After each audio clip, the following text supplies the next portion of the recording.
서울의 한 어린이 스포츠센터 직원이 숨진 채 발견됐습니다. 온몸엔 멍자국이 남아있었고 하의는 벗겨져 있었습니다. 더 놀라운 건 70cm나 되는 막대기에 신체 주요 부위가 찔려서 장기 여러 곳이 파열돼 있었다는 겁니다. 20대 태권도 유단자였다는 그를 이렇게 만든 건 스포츠센터 대표였습니다. 술에 취해 기억이 나지 않는다고 말합니다. 하지만 술 때문이었다는 이 변명이 참혹한 범죄의 진실을 가릴 수는 없습니다.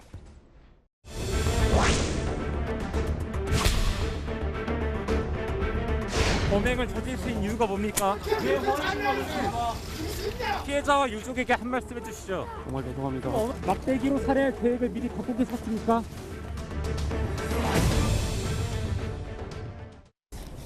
매번 그렇습니다. 오늘은 정말 참혹해서 설명하기가 참 주저됩니다. 그러니까 70cm짜리 막대기를 몸에 넣었다는 거잖아요. 네, 맞습니다. 지난달 31일에 발생한 사건입니다.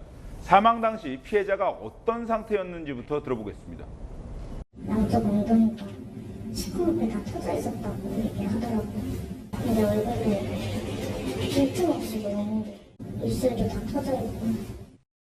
피해자가 탈진할 때까지 10분 넘게 무차별 폭행을 이어가다가 급기야 스포츠센터에 있던 70cm짜리 막대기를 꺼내서 신체 주요 부위를 수차례 찌른 사건입니다.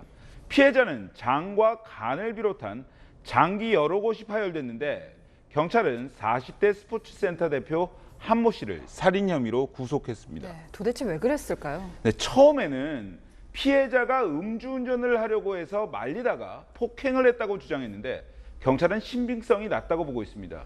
스포츠센터 직원 4명이 회식을 한 뒤에 피해자가 집에 가려는 과정에서 약간의 실랑이가 있긴 했지만 이후에도 두 사람이 스포츠센터에서 2차 술자리를 갖는 모습이 블랙박스와 CCTV에 찍힌 겁니다.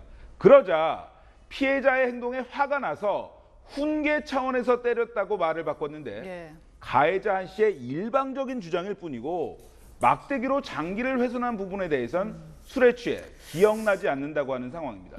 자, 최 기자, 그때 112 신고가 있었잖아요. 근데 신고한 사람이 피해자가 아니고 가해자예요? 네, 맞습니다. 경찰은 지난달 31일 새벽 2시쯤부터 폭행이 시작된 것으로 보고 있습니다. 그런데 2시 13분쯤 한 씨가 112에 신고 전화를 합니다. 어떤 남자가 찾아와서 누나를 때렸다는 내용이었는데 경찰이 가보니 누나라는 사람은 없었습니다. 그런데 경찰이 스포츠센터 내 CCTV를 확인한 결과 한 씨가 112 신고를 한 뒤에 막대기로 피해자의 몸을 수차례 찌르는 장면이 확인됐습니다. 이후 한 씨는 경찰이 도착하기 전에 피해자를 천장을 바라보도록 바로 눕히고 범행에 사용한 막대기도 숨겼습니다. 자, 이때만 해도 정말 타이밍이 됐을 수도 있는데 피해자가 경찰에 출동했을 때 어떤 상태였습니까? 네, 이게 문제입니다. 당시 경찰관 6명이 출동했는데 직원이 술에 취해 자고 있으니 건들지 말라는 한 씨의 말에 어깨를 두드려 본 뒤에 옆에 있던 옷을 덮어주고는 철수했다는 겁니다.